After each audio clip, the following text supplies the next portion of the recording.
ప్రవేశంలో అందరికీ వందనాలు. మన ప్రాతకాల ప్రార్థన ప్రారంభించుకున్న పిల్లల ప్రార్థన చేసుకున్నాం. పూజ్యునిడా, పరిశుద్ధుడా, మహాగణుడా, మీ స్తోత్రాలు. మహోన్నతుడా, జీవాధిపతి యేసయ్య, మీకే స్తుతులు స్తోత్రాలు వందనాలు చెల్లించుకుంటున్నాం. దేవా, మీ బలాన్ని బట్టి మీ స్తోత్రాలు. దేవా మా తండ్రి, మీ శక్తిని బట్టి, మీ జ్ఞానాన్ని బట్టి మీ స్తోత్రాలు చెల్లించుకుంటున్నాం. దేవా, అందరికంటే అన్ని విషయాల్లో పైన ఉన్నటువంటి గొప్ప దేవుడవు మీ స్తోత్రాలు చెల్లించుకుంటున్నాం. దేవా మా తండ్రి, మీతో సమానులని మేము ఎవరిని పోల్చగలం ప్రభా? ఎవరిని పోల్చలేమని బట్టి మీ స్తోత్రాలు. దేవా మరి తండ్రి ప్రభా, మరొకసారి అట్టి మీ ఘనమైనటువంటి నామంలో మీ సన్నిధానంలో మేము ఈ విధంగా చేరడానికి మాకు ఇచ్చినటువంటి ఈ భాగ్యం కొరకు మీ స్తోత్రాలు చెల్లించుకుంటున్నాం ప్రభా. దేవా, ఈ సమయాన్ని మా కొరకు దీవించమని ప్రార్థన చేస్తున్నాం. దేవారి 91వ కీర్తన మేము చదువుకునేటువంటి సమయాన్ని మా కొరకు దీవించమని ప్రార్థన చేస్తున్నాం ప్రభా. అవునాయన మరి తండ్రి నాయన, అయా వాగ్దానాలు అనుగ్రహించి వాగ్దానాలు నెరవేర్చేటువంటి గొప్ప దేవుడు మీరు అందరూ బట్టి మీ స్తోత్రాలు. 91వ కీర్తనలో అనేకమైన వాగ్దానాలు ప్రభా మీరు మా కొరకు దేవా మరి తండ్రి రాసించినందుకు మీ స్తోత్రాలు. ఈ దినాల్లో మేము చదువుకుంటూ ఉండగా ప్రభా ఆ వాగ్దానాలన్నీ ప్రభా మా పక్షంగా మీరే నెరవేర్చమని ప్రార్థన చేస్తున్నాం. అయా అవును ప్రభా మరి తండ్రి నాయన, మీ యొక్క వాగ్దానాలు మీ బిడ్డల పక్షాన, మీ భక్తుల పక్షాన మీరు గొప్పగా నెరవేర్చినటువంటి గొప్ప దేవుడు మీ స్తోత్రాలు. అబ్రహాం జీవితంలో దేవా మరి తండ్రి నాయన మీ వాగ్దానాన్ని మీరు నెరవేర్చుకున్నారు మీ స్తోత్రాలు. దావీదు జీవితంలో నెరవేర్చుకున్నారు మీ స్తోత్రాలు. ఆయన దేవా మరి తండ్రి ప్రభా అనేక మంది భక్తుల జీవితాల్లో చక్కగా మీ వాగ్దానాలు మీరు దేవా మరి తండ్రి మీరు అనుగ్రహించి అలాగే చక్కగా నెరవేర్చిన దేవుడు మీ స్తోత్రాలు. ఈ దినాల్లో కూడా ప్రభా మీ అందు విశ్వాసం ఇచ్చినటువంటి మాకు కూడా దేవా 91వ కీర్తన ఎంతగానో వర్తిస్తూ ఉండగా ప్రభా మరి తండ్రి ఆ యొక్క వాగ్దానాలని మా జీవితాల్లో నెరవేర్చమని ప్రార్థన చేస్తున్నాము స్తోత్రాలు. దేవా మరి తండ్రి నాయన కృప చూపించండి. మరొకసారి మీ వాక్యం ద్వారా మీరు మాతో మాట్లాడమని ప్రార్థన చేస్తున్నాం. మీ సేవకుల ద్వారా మీరు మాతో మాట్లాడమని ప్రార్థన చేస్తున్నాం. మీరు మాతో మాట్లాడుతూ వస్తున్నటువంటి విధానం అంతటి కొరకు మీ స్తోత్రాలు చేర్చుకుంటున్నాను. ఆయన దేవా ప్రార్థనలు ఏకీవిస్తున్న మీ బిడ్డలను జ్ఞాపకం చేసుకుంటున్నాను. ప్రతి చోట మీ సన్నిధించండి, ప్రతి గృహంలో మీ సన్నిధించమని ప్రార్థన చేస్తున్నాం. మీకు వందన దేవా, సమస్త ఘనత మహిమ ప్రభావాలు మీకు ఆరోపించుకుంటూ ఈ దినమంతటికి కావాల్సినటువంటి గొప్ప శక్తిని బలాన్ని ప్రభా దేవా మీ అందరి యొక్క దీవెనని దేవా ఈ సమయంలో మేము సంపాదించుకోవడానికి మీరే కృప చూపించమని, ముందు సమయం అంతటినీ మా కొరకు ఆశీర్వదించమని యేసుక్రీస్తు వారి పరిశుద్ధమైన నామంలో స్తుతించి ప్రార్థన చేసి అడిగి వేడుకొంచున్నాం పరలోకపు తండ్రి. ఆమేన్. ఆమేన్. 91వ కీర్తన ప్రతిదినం చదువుకునే రీతిగా 91వ కీర్తన చదువుకుందాం. మహోన్నతుని చాటున నివసించువాడే, సర్వశక్తుని నీడను విశ్రమించువాడు.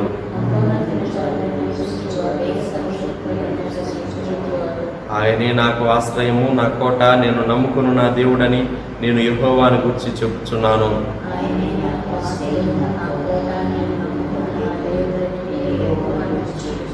వేటకాని ఊరిలో నుండి ఆయన నిన్ను విడిపించును, నాశనకరమైన తెగులు రాకుండా నిన్ను రక్షించును.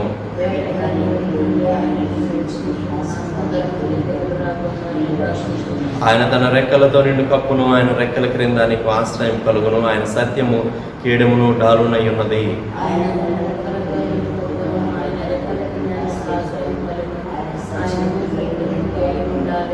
రాత్రి వేళ కలుగు భయమునకైనను, పగటి వేళ ఎగురు బాణమునకైనను, చీకటిలో సంచరించు తెగులునకైనను, మధ్యాహ్నమందు పాడు చేయు రోగమునకైనను నీవు భయపడుకుందువు.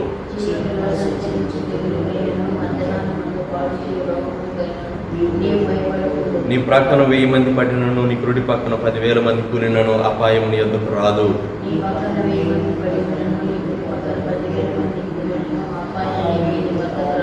నీవు కన్నులారా చూచుచుండగా భక్తిహీనులకు ప్రతిఫలం కలుగును. యెహోవా నీవే నా ఆశ్రయము అని నీవు మహోన్నతుడైన దేవుని నీకు నివాస స్థలముగా చేసుకుని ఉన్నావు.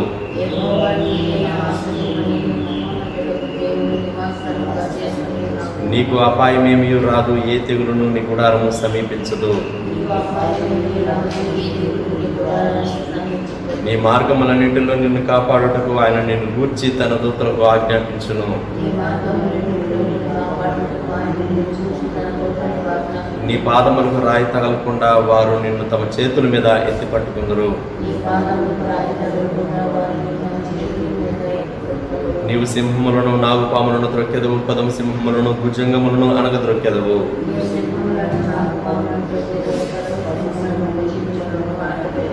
అతడు నన్ను ప్రేమించుచున్నాడు కనుక నేను అతన్ని తప్పించదను. అతడు నా నామము ఎరిగిన వాడు కనుక నేను అతన్ని గణపరచదను.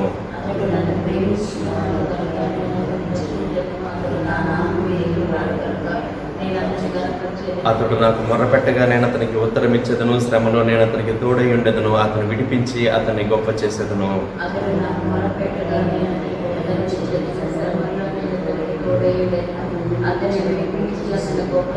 దీర్ఘాయువు చేత అతనిని తృప్తిపరచదను. నా రక్షణ అతనికి చూపించదను. ఆమేన్. కీర్తన గ్రంథం 49వ కీర్తన, సామ్ 49. సర్వజనులారా ఆలకించుడి, సామాన్యులేమి సామంతులేమి, ధనికులేమి దరిద్రులేమి, లోక నివాసులారా మీరందరూ ఏకముగా కూడి చెవియొక్కుడి. నా నోరు విజ్ఞాన విషయములను పలుకును, నా హృదయ ధ్యానము పూర్ణ వివేకమును కూర్చిన దయుడును. గుడార్థం గలదానికి నేను చెవియొగ్గేదను, సితారా తీసుకుని నా మరో మాట బయలుపరచెదను. నా కొరకు కొంచెం వారి దోషకృత్యములు నన్ను చుట్టుకున్నప్పుడు ఆపత్కాలములలో నేనేలా భయపడవలను? తమ ఆస్తియే ప్రాపకమని నమ్మి తమ ధన విస్తారతను బట్టి పోగొట్టుకుని వారికి నేనేలా భయపడవలను? ఎవడునూ ఏ విధము చేతనైనను తన సహోదరుని విమోచింపలేడు. వాడు కుళ్ళు చూడక నిత్యము బ్రతుకున్నట్లు వారి నిమిత్తము దేవుని సన్నిధిని ప్రాయశ్చిత్తము చేయగలవాడు ఎవడునూ లేడు. వారి ప్రాణ విమోచన ధనం బహు గొప్పది, అది ఎనటికి తీరక అట్టుండవలసినది. జ్ఞానులు చనిపోదున్న సంగతి అతనికి కనబడకుండా పోదు. మూర్ఖులను పశుప్రాయులను ఏకముగా నశించు. వారు తమ ఆస్తిని ఇతరులకు విడిచిపెట్టుదురు. తమ ఇండ్లు నిరంతరం నిలుచుననియు తమ నివాసములు తరతరములకు ఉండుననియు వారు అనుకుందరు. తమ భూములకు తమ పేళ్లు పెట్టుదురు. వాడైన మనుషుడు నిలువజారుడు, వాడు నశించు మృగములను పోలినవాడు. స్వాతిశయపునులకు వారి నోటి మాటలను బట్టి వారిని అనుసరించి వారికి నీదే గతి. వారి పాతాళంలో మందగా కూర్చబడుదురు, మరణము వారికి కాపయ్యుడు. ఉదయమున యథార్థవంతులు వారిని ఏలుదురు. వారి స్వరూపములు నివాసములు లేనివై పాతాళములో క్షయమైపోవు. దేవుడు నన్ను చేర్చుకొను, పాతాళ బలములో నుండి ఆయన నా ప్రాణమును విమోచించను. ఒకడు ధన సంపన్నుడైనప్పుడు వాని ఇంటి ఘనత విస్తరించినప్పుడు భయపడదు. వాడు చనిపోయినప్పుడు ఏమీ పొంచుకోడు. వాని ఘనత వాని వెంట దిగదు. నీకు నీవే మేలు చేసుకుంటువని మనుషులు నిన్ను స్తుతించను. తన జీవిత కాలంలో ఒకడు తను పొగడుకున్నను, అతడు తన పితరుల తరమునకు చేరవను. వారు మరి ఎన్నడూను వెలుగు చూడు. ఘనత నొంది ఉండి బుద్ధిహీనులైన వారు నశించు జంతువులను పోలి ఉన్నారు. ప్రార్థన చేసుకో.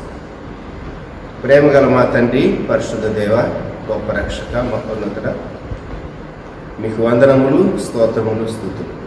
ఈ ఉదయకాలం వరకు మమ్మల్ని సజీవులుగా ఉంచిన మీ ప్రేమ కొరకు స్తుతిస్తున్నాం. ఈ ప్రాతకాల ధ్యానం మా కొరకు దీవించండి. వ్యూ చేసే మీ బిడ్డలందరినీ ఆశీర్వదించండి. మీ రక్త ప్రోక్షణ అధికారానికి మమ్మల్ని అప్పగించుకుంటూ ప్రత్యేకంగా మీ వాక్యం ద్వారా మీరు మాట్లాడి మమ్మల్ని బలపరచండి. యేసుక్రీస్తు ప్రభు నామంలో ప్రార్థిస్తున్నాం తండ్రి, ఆమేన్. ప్రియమైన వారులారా, ఈ 49వ కీర్తన పూర్వ కుమారుడు రచించినటువంటి పాడినటువంటి కీర్తన. బహుశా ఈ కీర్తన యొక్క బ్యాక్గ్రౌండ్ తమ పితరుడు, తమ పూర్వీకుడు కోరహు అధికారం కొరకు తిరుగుబాటు చేసి నశించినటువంటి ఆ సంఘటన, దాని గురించినటువంటి వివరాలు వీరు పదే పదే మనసునకు తెచ్చుకొని ఉంటూ మనిషి యొక్క అంతం, ప్రారంభము మనిషి యొక్క అంతం, జన్మ, అలాగే జీవితకాలం, ఈ లోకాన్ని విడిచిపెట్టేటటువంటి స్థితి, భూమి మీద జీవించేటటువంటి జీవితకాలం, వీటన్నిటిని గురించి ఆలోచిస్తూ ఈ కీర్తన వ్రాసినట్లు మనకు అర్థమవుతుంది. ఈ కీర్తనలో దేవుని స్తుతించమని, లేక దేవా నేను నీ కొరకు ఇలాగూ ప్రార్థన చేస్తూ ఉన్నాను, ప్రైజింగ్ అండ్ ప్రేయింగ్ మనకు ఎక్కువ కనబడదు, ప్రీచింగ్ కనబడదు. ఒక విధంగా ఈ 49వ కీర్తన బోధన మనకు ఒక హెచ్చరిక. అందుకే 3వ వచనం, నా నోరు విజ్ఞాన విషయములను పలుకును. ఈ ఉదయకాలం మనం కోరహ కుమారులు చెప్పిన మాటలు గుర్తు చేసుకున్నాం. సర్వజనులారా ఆలకించుడి, సామాన్యులేమి సామంతులేమి, ధనికులేమి దరిద్రులేమి, లోక నివాసులారా మీరందరూ ఏకముగా కూడి చెవి. ఇది అందరికీ సంబంధించినటువంటి ఉన్న వారందరిని ఉద్దేశించి. అందుకే సామాన్యులేమి సామంతులేమి, ధనికులేమి దరిద్రులేమి లోక నివాసులారా. ఒక విధంగా చెప్పాలంటే this is an open letter. లోకంలో ఉన్నటువంటి వారికి అందరికీ చెప్పినటువంటి ఒక మాట, మీరందరూ వినండి, ఏకముగా కూడి చెవియొగ్గుడి. ఏమని? నేను పలికేటటువంటి మాట విజ్ఞాన విషయాలు 3వ వచనం, హృదయ ధ్యానం. దేనిని గూర్చి ఎవరిని గూర్చి? పూర్ణ వివేకమును కూర్చున్నది గూఢార్థము గలదాన్ని తారా తీసుకొని నా మరుగు మాట బయలుపరిచింది. ఈ కీర్తన చదువుతూ ఉంటే మానవుని జీవితాన్ని మొదటి నుండి ఏవి భూలోక జీవితంలో ఏరటానికి ప్రయత్నం చేస్తూ ఉన్నాయి అనేటటువంటి కొన్ని అంశాలు చాలా స్పష్టంగా కనపడుతూ ఉంటాయి. మానవుని జీవిత పరిస్థితులు ఏ ఏ సందర్భాల్లో ఎలాగూ ఉంటాయి అనేది కూడాను మనం గ్రహించగలం. 5వ వచనంలో నా కొరకు పొంచు వారి దోషకృత్యములు నన్ను చుట్టుకొనినప్పుడు ఆపత్కాలములలో నేనేలా భయపడ్డాను. ఈ ప్రశ్న దగ్గర మనం ఆగుదాం. ఆపత్కాలము కాదు, ఆపత్కాలములలో, ఇది ప్లూరల్. టైమ్స్ ఆఫ్ క్రైసిస్ వస్తుంది. Times of crisis. ఈ టైమ్స్ ఆఫ్ క్రైసిస్ మనకు ఏం కలిగిస్తాయి అంటే భయాన్ని కలిగిస్తాయి. అయితే నీవు ప్రభువైన యేసుక్రీస్తునందు విశ్వాసం ఉంచినటువంటి వ్యక్తి అయితే నీవు భయపడవు. ఎందుకంటే దావీదు భక్తుడు అన్నాడు కదా, గడాంధకారపు లోయలో నేను సంచరించినను ఏ అపాయమునకు భయపడను, ఆపత్కాలములలో నేనేలా భయపడవలను. యోబుకు వేయబడిన ప్రశ్న, నీ భక్తి నీకు ధైర్యం పుట్టింపదా అని. మన జీవితంలో మనం పరిస్థితులు వస్తూ ఉంటాయి. అయితే భయపడాలా? అక్కర్లేదు. నా కొరకు పొంచు వారి దోషకృత్యములు నన్ను చుట్టుకున్నాను. కొన్ని మార్లు ప్లాన్ చేసి స్ట్రాటజీ, మనుషులు, సమస్యలు నీ చుట్టుముడతాయి. నీవు భయపడనక్కర్లేదు. ఇంకొక ప్రశ్న 6వ వచనం, నేనేలా భయపడవలను అని తమ ఆస్తియే ప్రాపకమని నమ్మి తమ ధన విస్తారతను బట్టి పొగడుకొని వారికి నేనేలా భయపడతాను.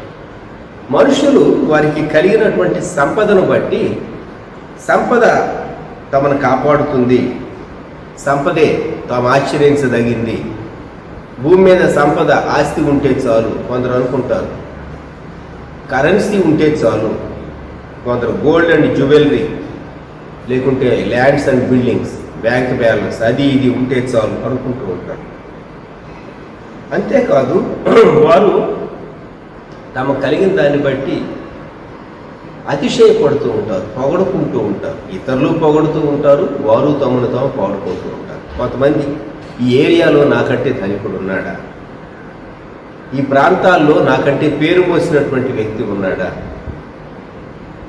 మనం పేపర్లో చదువుతూ ఉంటాం, ప్రపంచ బిలియనీర్ల స్థానంలో ఇండియాలో ఎంతమంది, ప్రపంచ 10 మంది లేక 50 మంది బిలియనీర్లు అగ్రస్థానంలో ఇండియన్స్ ఎవరైనా ఉన్నారా, ఏ స్థానంలో ఉన్నారు. లోకరీతిగా ఇవన్నీ వారి అంచనాలు, ఏవో కొన్ని అంచనాలు. లోకరీతిగా వారు ధనికులు, లోకరీతిగా వారి సంపద, తమ ఆస్తియే తమకు ప్రాపకము అని నమ్మి తమ ధన విస్తారతను బట్టి పొగడుకునేవారు. మనుషులు పొగడుతూ ఉంటారు వారి లాభం కొరకు, వారి పనుల కొరకు, తమను తాము వీరు పొగడుకుంటూ ఉంటారు. 7వ వచనం, ఎవడును ఏ విధము చేతనైనను తన సహోదరుని విమోచింపలేడు, వాడు కుళ్ళు చూడక నిత్యము బ్రతుకున్నట్లు వారి నిమిత్తము దేవుని సన్నిధిని ప్రాయశ్చిత్తము చేయగలవాడు ఎవడునూ లేడు.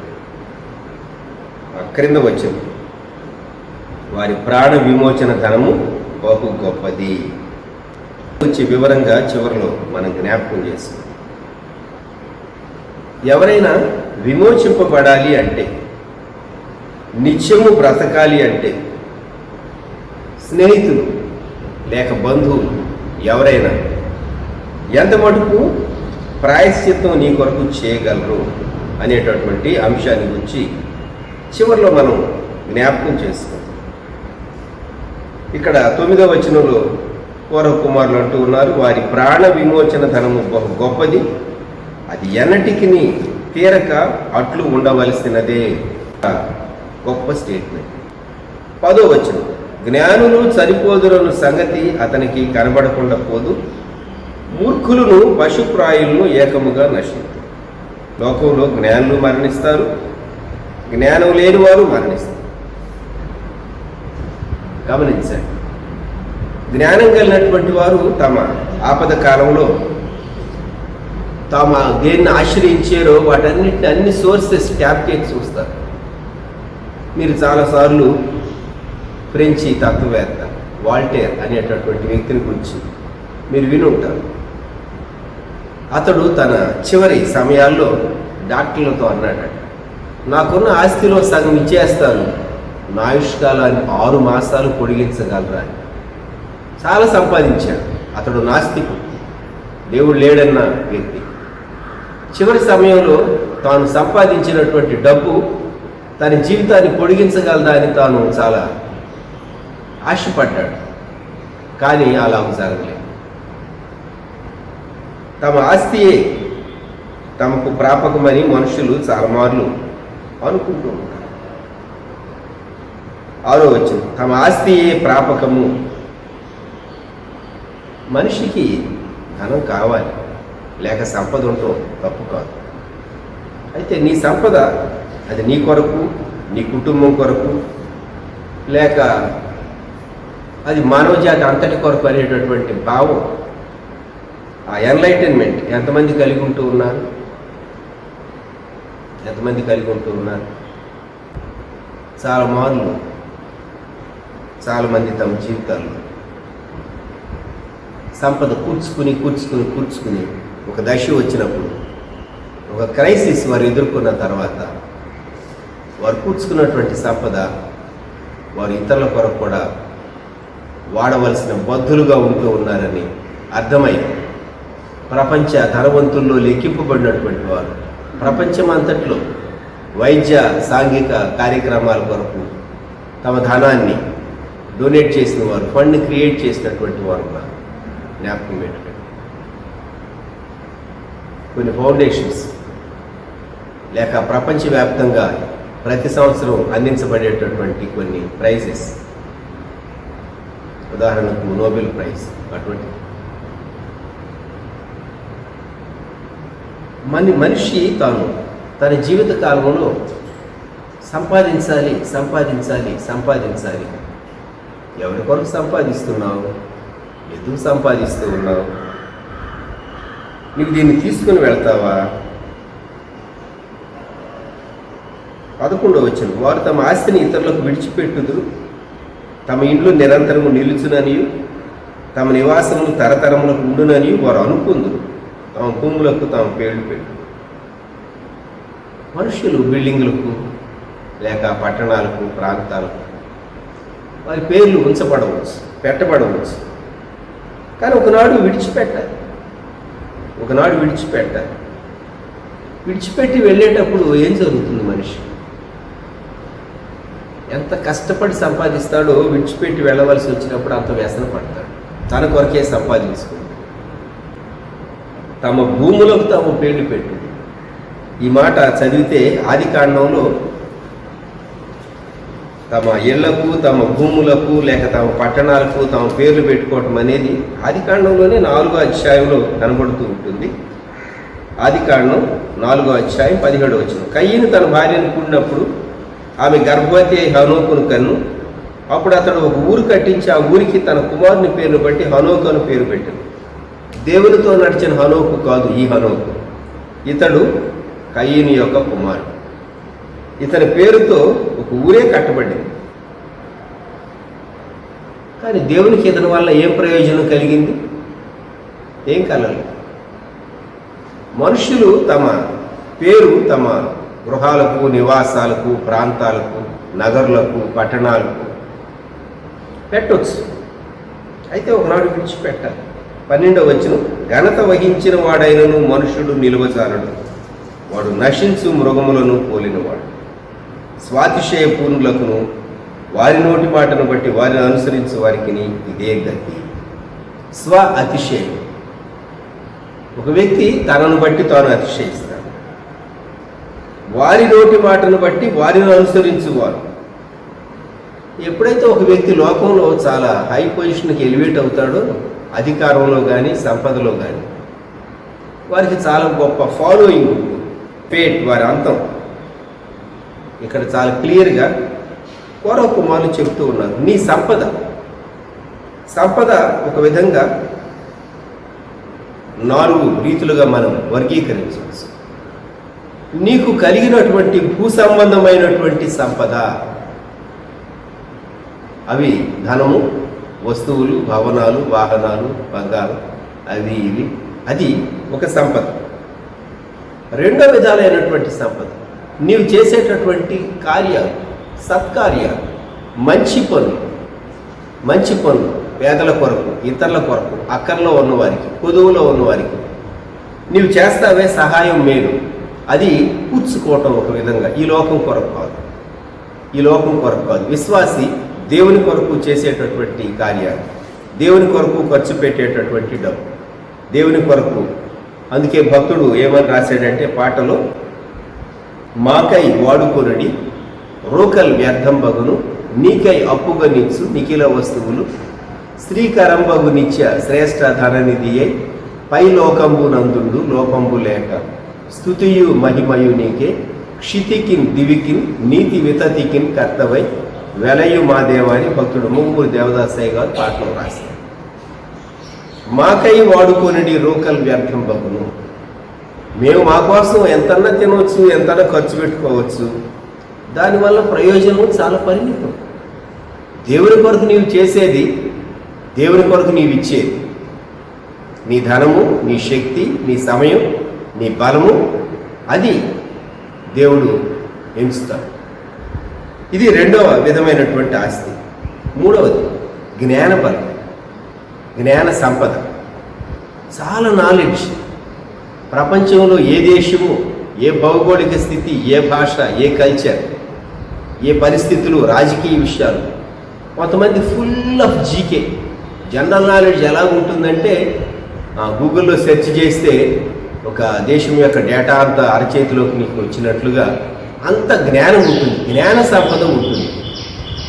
అయితే వారి ఆత్మగమ్యానికి వచ్చినటువంటి గ్రహింపు లేక జ్ఞాన సంపద ఎంత కలిగి ఉన్నా ఈ లోకాన్ని విడిచిపెట్టినప్పుడు నిజమైనటువంటి దేవుని కనుగొని ఆయనతో సహవాసం చేసి దేవుని యందు ఆ వ్యక్తి స్థిరపడి దేవుణ్ణి కలుసుకోవటానికి సిద్ధపడకపోతే ఆ జ్ఞానం అంతా వేస్ట్.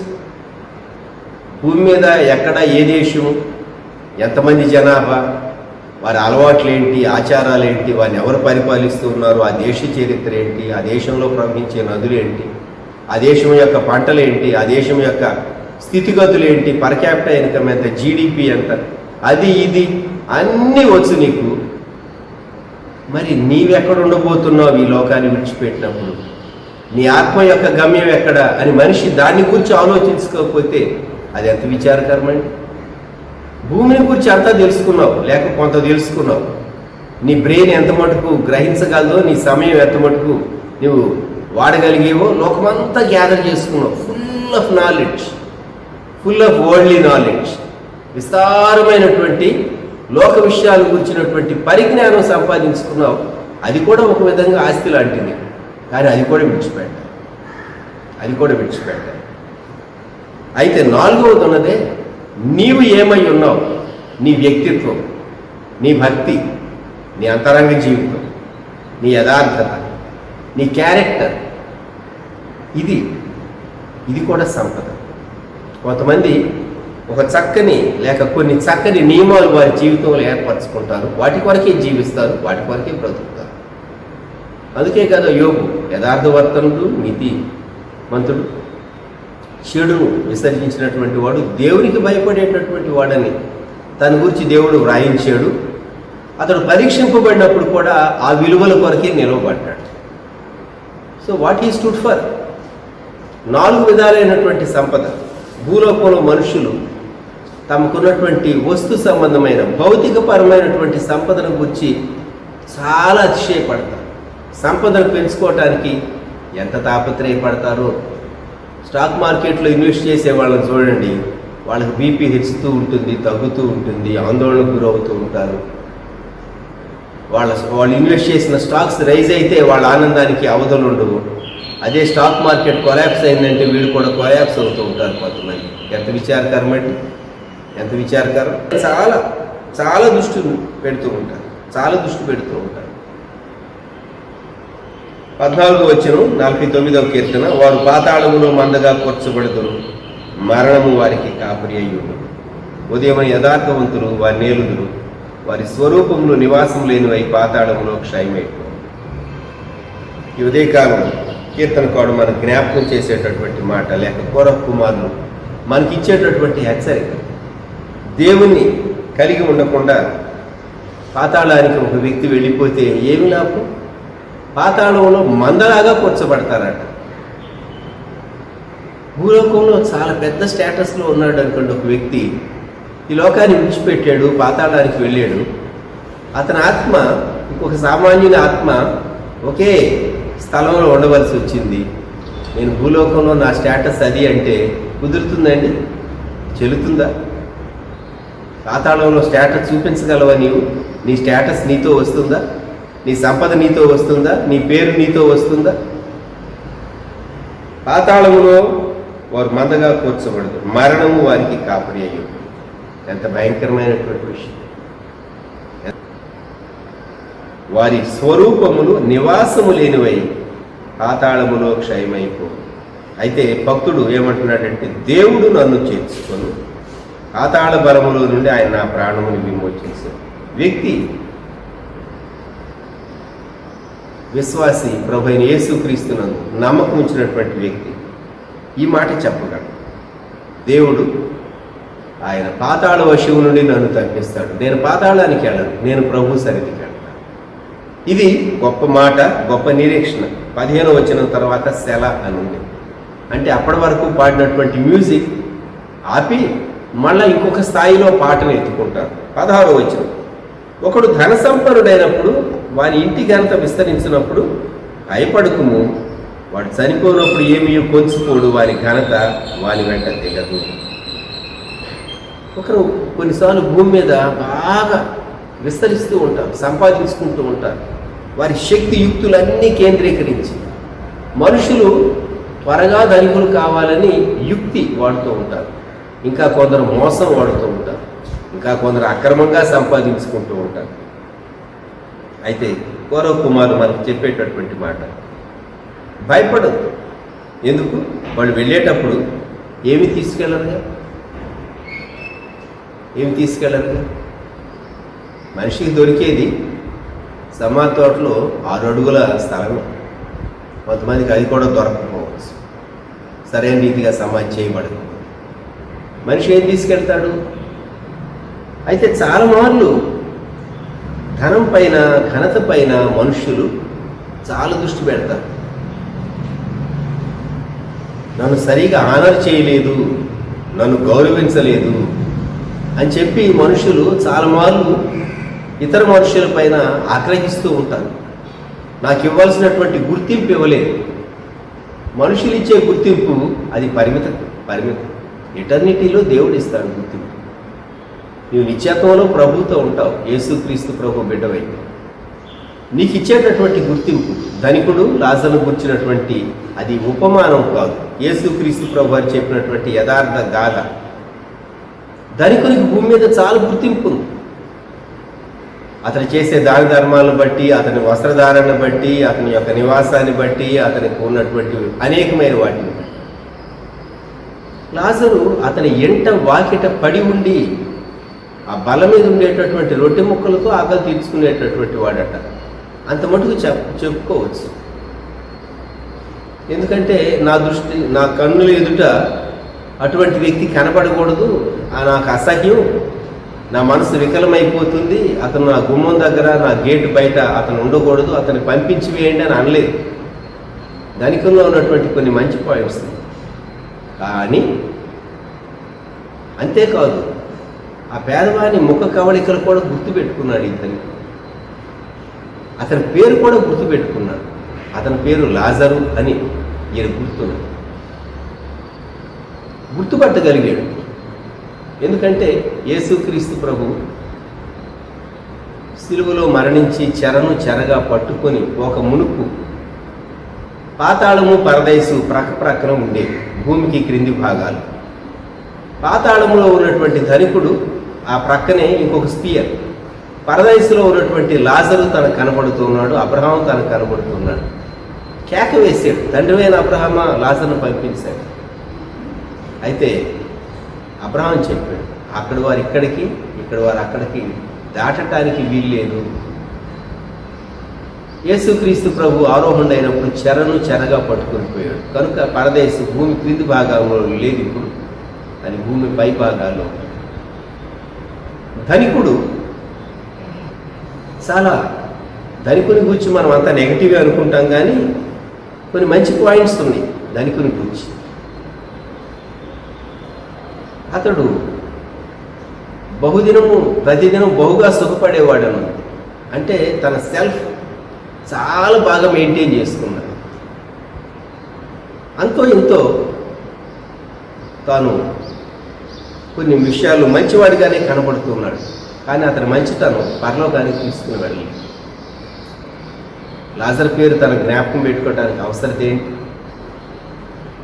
తన టేబుల్ పైన ఉన్నటువంటివి ఊడ్చి డస్ట్బిన్లో వేయండి, ఎవరు ఇక్కడ కనబడకూడదు, బెగ్గర్స్ ఏరియాలో అని చెప్పేసేసి. కొన్ని సంవత్సరాల క్రితం అమెరికా ప్రెసిడెంట్ గారు హైదరాబాద్ వచ్చినప్పుడు హైదరాబాద్ వీధుల్లో బెగ్గర్స్ కనబడకూడదని బెగ్గర్స్ అందరినీ తీసుకెళ్ళి ఒక ఏరియాలో పెట్టేశారు. ఆమె బెగ్గర్స్ యొక్క దృష్టి మనం చూడకూడదు వారిని, లేకుంటే వారు మనం కంటపడకూడదని గొప్ప వాళ్ళకు ఉంటుంది. ఈ ధనికుడు అటువంటి వ్యక్తి కాదు, అయినా తన ఆత్మ విమోచింపబడి 17వ వచనం, వాడు చనిపోయినప్పుడు ఏమి పొంచుకోడు, వాని ఘనత వాని వెంట దిగదు. నీకు నీవే మేలు చేసుకుంటూ మనుషులు నిన్ను స్తుతించెను. తన జీవితకాలంలో ఒకడు తను పొగడుకొనినను అతడు తన పితరుల తరమునకు చేరవలెను, వారు మరి ఎన్నడూ వెలుగు చూడరు. సో ఈ లోకాన్ని విడిచిపెట్టినప్పుడు తన ధనం నందు ఆస్తి యందు నమ్మకం ఉంచినటువంటి వ్యక్తి ఒకనాడు ఈ లోకాన్ని విడిచిపెట్టాలి. ఒక ప్రశ్న వేసుకోవాలి, దేవుడు ఒక వ్యక్తిని కాపాడకపోతే వ్యక్తి ఏమవుతాడు? ఒక పెద్ద ప్రశ్న. మనం ఈ ఉదయకాలం మూడు ప్రశ్నలు వేసుకుందాం. నీకున్నటువంటి ధనం, నీకున్నటువంటి పేరు ప్రతిష్టలు దేవుణ్ణి ఇంప్రెస్ చేయగలుగుతూ ఉన్నవా? మొట్టమొదటి ప్రశ్న. రెండవ ప్రశ్న, నీ మిత్రులు నీ ప్రాణాన్ని విమోచింపగలరా? నీ ప్రాణ పరిక్రయ ధనం. మూడవది, ఈ లోకాన్ని నీవు విడిచిపెట్టినప్పుడు ఏం తీసుకుని వెళ్ళగలవు? మూడు ప్రశ్నలు వేసుకోవటం మంచిది. ఈ కీర్తనకారులు ఈ కోరా కుమారులు కీర్తనకారులు ఏం చెప్తూ ఉన్నారంటే 20వ వచనం, ఘనత నొంది ఉండియు బుద్ధిహీనులైన వారు నశించు జంతువులను పోలి ఉన్నారు. మనిషికి చాలా ఉంది, ఘనత ఉన్నది, భూ సంబంధమైన జ్ఞానం ఉంది, పర సంబంధమైన జ్ఞానం లేకుంటే వారికి జంతువుకి తేడా ఏంటి? నశించేటటువంటి జంతువు వలె వారు ఉన్నారు అని ముగించారు. ఇప్పుడు ప్రాణ పరిక్రయ ధనాన్ని గురించి మనం మాట్లాడుకుందాం. 49వ కీర్తనలో 7, 8, 9 వచనాలు, ఎవడు ఏ విధము చేతనైనను తన సహోదరుని విమోచింపలేడు, వాడు కుళ్ళు చూడక నిత్యము బ్రతుకున్నట్లు వారి నిమిత్తము దేవుని సన్నిధిని ప్రాయశ్చిత్తము చేయగలవాడు ఎవడునూ లేడు. వారి ప్రాణ విమోచన ధనము బహు గొప్పది, అది ఎన్నటికి నీ తీరక అట్లుండవలసినది. చాలామంది స్నేహితులకు చాలా ప్రాణం పెడతారు.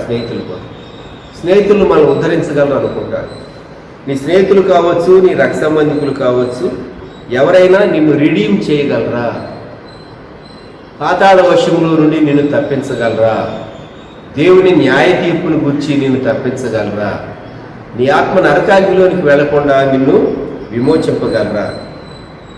రిడిమ్షన్, విమోచన అనేది బహుశ్రేష్టమైనటువంటి అంశం.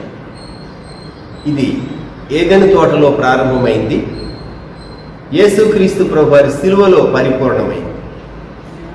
అందుకే సువార్త, శుభవార్త, రక్షణ వార్త, విమోచన వార్త లోకమంతటా ప్రకటింపబడుతూ ఉన్నది. విమోచన ఉచితం. పాత నిబంధన గ్రంథంలో యూదులైతే వారు అర్పణలు, బలులు చేసేటప్పుడు కొంత ఖర్చు పెట్టవలసి వచ్చేది. యేసుక్రీస్తు ప్రభువును అంగీకరించడానికి వ్యక్తి ఖర్చు పెట్టవలసింది ఏమీ లేదు. జ్ఞాపకం పెట్టుకుందామా, రక్షణ ఉచితం. Salvation is free. యేసుక్రీస్తు ప్రభువే విమోచన క్రయధనంగా తనను తాను అప్పగించుకున్నాడు. ఏదెను తోటలో ఆదాము హవ్వలకు చర్మపు చొక్కాయలను దేవుడు చేయించాడు. ఆదికాండం 3:21 దేవుడు ఏదెనులో వారి కొరకు చేసినటువంటి కార్యం, అక్కడే జంతువు వధించబడి మీ అంజూరపు కచ్చడాలు కాదు, ఆకులు కాదు, అవి ఎండిపోతాయి. మీ స్వనీతి కాదు, దేవుని ఎదుట మీరు సిగ్గులేని వారుగా నిలవబడాలి అంటే మీ కొరకు ఒక జంతువు వధించబడాలి. ఆ జంతువు చర్మంతో వారికి ఆ వస్త్రము లేక కవరింగ్ వారికి సిద్ధం చేయబడి యేసుక్రీస్తు ప్రభువారు వధింపబడిన గొర్రెపిల్లగా ఆయన మన కొరకు సిలువలో తనను తాను అప్పగించుకున్నాడు. అలాగే ఆదికాండం 22 అబ్రహాము తన కుమారుని ఆ మోరియా పర్వతం మీదకి తీసుకుని వెళ్ళి అర్పించేటప్పుడు తన మనసును దేవుని ఆజ్ఞ చొప్పున తన కుమారుని బలిగా అర్పించడానికి తనను తాను సిద్ధం చేసుకున్నాడు. అబ్రహామా అని దేవుడు ఆపే వరకు అబ్రహామా అని తాను తన కుమారుని అర్పించి మృతుల్లో నుండి పొందాడని హెబ్రీ పత్రిక 11 తన విశ్వాసాన్ని గురించినటువంటి మెప్పుకోలు మనం చూస్తాం. ఈ ఉదయకాలం మనం దేవుడు సిలువను గురించి ముందుగానే మానవ జాతికి ప్రత్యక్షపరిచాడు అనే సత్యం. ఇస్సాకు ప్రభువైన యేసుక్రీస్తుకు ముంగుర్తుగా సాదృశ్యంగా ఉన్నాడు. కట్టెల మోపు మోసినటువంటి ఇస్సాకు సిలువను మోసుకుంటూ కల్వరికి గొల్గొతాకు వెళ్ళిన యేసుక్రీస్తు ప్రభువును సూచిస్తూ ఉన్నాడని, ఆయన మన కొరకు లోక పాపం నిమిత్తము ఆయన వధింపబడినటువంటి దేవుని కుమారుడు, నిర్దోషి, నిష్కల్మషుడు, పాపుల్లో చేరక ప్రత్యేకంగా ఉన్నవాడు ప్రభు అయినటువంటి యేసుక్రీస్తు తన ఒక్క అర్పణ ద్వారా ఆయన అందరినీ రక్షించడానికి సమర్థుడయ్యాడు. యేసుక్రీస్తు ప్రభు ఎంత గొప్ప దేవుడండి, ఎంత గొప్ప దేవుడు ఆయన. మన ప్రాణ విమోచన క్రయధనం అది చాలా గొప్పది, అది చాలా గొప్పది. లేవి కాండంలో మొదటి 7 అధ్యాయాల్లో అర్పణలను గురించి, దహన బలు, సమాధాన బలు, వాటన్నిటి గురించి నైవేద్యాలు, అర్పణలన్నీ ఎవరిని సూచిస్తూ ఉన్నాయి? ప్రభువైన యేసుని గురించి సూచిస్తూ ఉన్నాయి. యెషయా భక్తుడు ఎవరిని గురించి ప్రవచించాడు? 53 మన అతిక్రమ క్రియల కొరకు అతడు గాయపరచబడును, మన దోషములను బట్టి అతడు నలుగొట్టబడును, మన సమాధానార్థమైన శిక్ష అతని మీద పడిను, అతడు పొందిన దెబ్బల చేత మనకు స్వస్థత కలుగుతుంది. మన ప్రాణ విమోచన క్రయధనం ప్రభు అయినటువంటి యేసుక్రీస్తు. ఈ పేట్ ద ర్యాన్సమ్.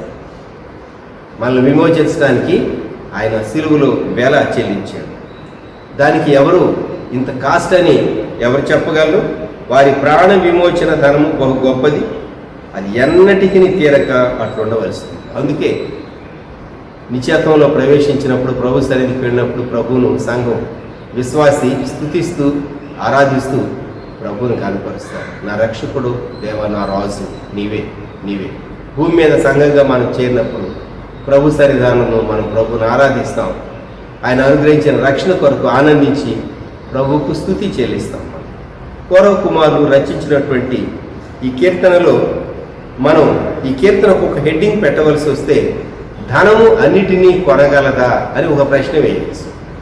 ధనము అన్నిటినీ కొనగలదా? దానికి ఖచ్చితంగా మనకు వచ్చేటటువంటి జవాబు కాదు.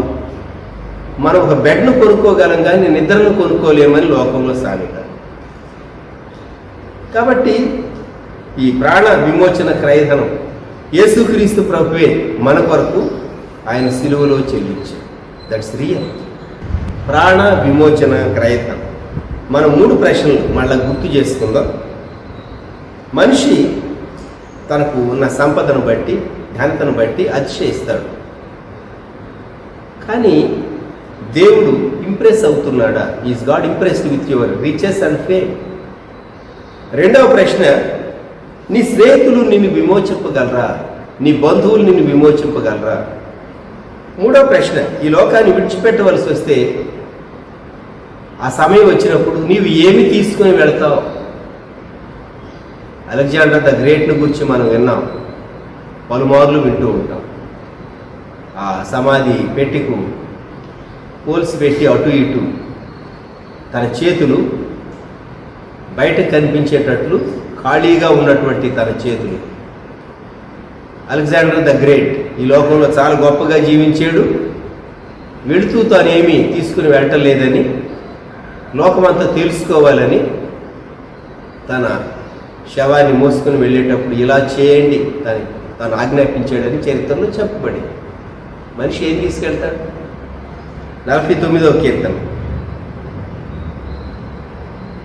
ప్రియమైనటువంటి దేవుని బిడ్డ, నీవు దేవుని కొరకు జీవిస్తే, దేవుని కొరకు పరలోకం కొరకు ఆస్తి కూర్చుకుంటే చాలా సంతోషంగా ఈ లోకాన్ని విడిచిపెట్టవలసినప్పుడు ధైర్యంగా విడిచిపెట్టగలరు.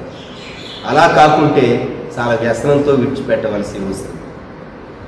అందుకే లోక నివాసులారా, మీరందరూ ఏకముగా కూడి చెవియొగ్గుడి. నా నోరు విజ్ఞాన విషయములను పలుకును, నా హృదయ ధ్యానము పూర్ణ వివేకమును గుర్చినదై ఉండును. ప్రార్థన చేసుకుందాం, తలలు వంచుతాం. ప్రేమగల మా తండ్రి, పరిశుద్ధ దేవ, మీకు వందనాలు, స్తోత్రాలు. కోరహ కుమారులు రచించినటువంటి 49వ కీర్తన మేము జ్ఞాపకం చేసుకున్నప్పుడు చాలా సూటిగా కోరహు సంతతి వారు చెప్పినటువంటి విజ్ఞాన విషయాలు, వారు చెప్పినటువంటి ఉపదేశం, ప్రీచింగ్ ఈరోజు ప్రతి మనిషిని సంధిస్తూ ఉన్నది. అవిధేయత చూపి దేవుని అధికారాన్ని తిరస్కరించి తనను తాను హెచ్చించుకొని నశించినటువంటి కోరహుతో ఉన్నటువంటి వారు, దాతాను, అబీరాము, వారందరూ నశించినటువంటి వృత్తాంతాన్ని కోరహు సంతానం వారు జ్ఞాపకం ఉంచుకొని వారు దేవునికి అప్పగించుకొని మీ కృపను పొందిన వారుగా దేవాలయములో వారు నిన్ను ఆరాధించేటటువంటి లేవీలుగా వారు కొనసాగుతూ వారు పాడినటువంటి పాటల్లో ఈ 49వ కీర్తన మేము జ్ఞాపకం చేసుకున్నప్పుడు, దేవా, జీవితాన్ని గూర్చినటువంటి నిజమైన సత్యం నీవు మాకు హెచ్చరిక చేస్తున్నావు. జీవిత దర్శనం మీరు మాకు అనుగ్రహించండి. జీవితాన్ని గూర్చినటువంటి నిజమైన దర్శనం మీరు మాకు అనుగ్రహించండి. సిలువను గూర్చినటువంటి శ్రేష్టమైన ప్రత్యక్షత మాకు అనుగ్రహించండి. ఓ ప్రక్క లోకం యొక్క వ్యర్థత్వం, సిలువను గూర్చినటువంటి నిజత్వం, విమోచన యొక్క ఆవశ్యకత మేము గ్రహించినటువంటి వారంగా, యేసుక్రీస్తు ప్రభు మా విమోచకుడు, మా ఆత్మను పాతాళం నుండి విడిపించినటువంటి దేవాది దేవుడు, నిజమైన దేవుడు, రక్షకుడు అని మనిషి గ్రహించి పాపం ఒప్పుకొని పశ్చాత్తాపడి పాపాన్ని విడిచిపెట్టి మీ కొరకు జీవించడం ద్వారా, మీతో సహవాసం చేయటం ద్వారా, అన్ని సమయాల్లో మీ యందు నమ్మిక ఉంచడం ద్వారా క్షేమము నెమ్మది పొందినట్టు కృప దయచేయండి. 49వ కీర్తన మాకు హెచ్చరికగా ఇచ్చారు. మనం అందుబాటులో విత్తబడినటువంటి వాక్యాన్ని నీరు కట్టి పలికించాయి. ఈ కృప తప్పగించుకుంటూ యేసుక్రీస్తు ప్రభు నామంలో ప్రార్థించి స్తుతించి అడుగుతూ ఉన్నాం తండ్రి, ఆమేన్. మన ప్రభు అయిన యేసుక్రీస్తు వారి కృప, దేవుని ప్రేమ, పరిశుద్ధాత్మని అన్యోన్య సహవాసం సదాకాలం సంఘమునకు తోడై ఉండును గాక. ఆమేన్.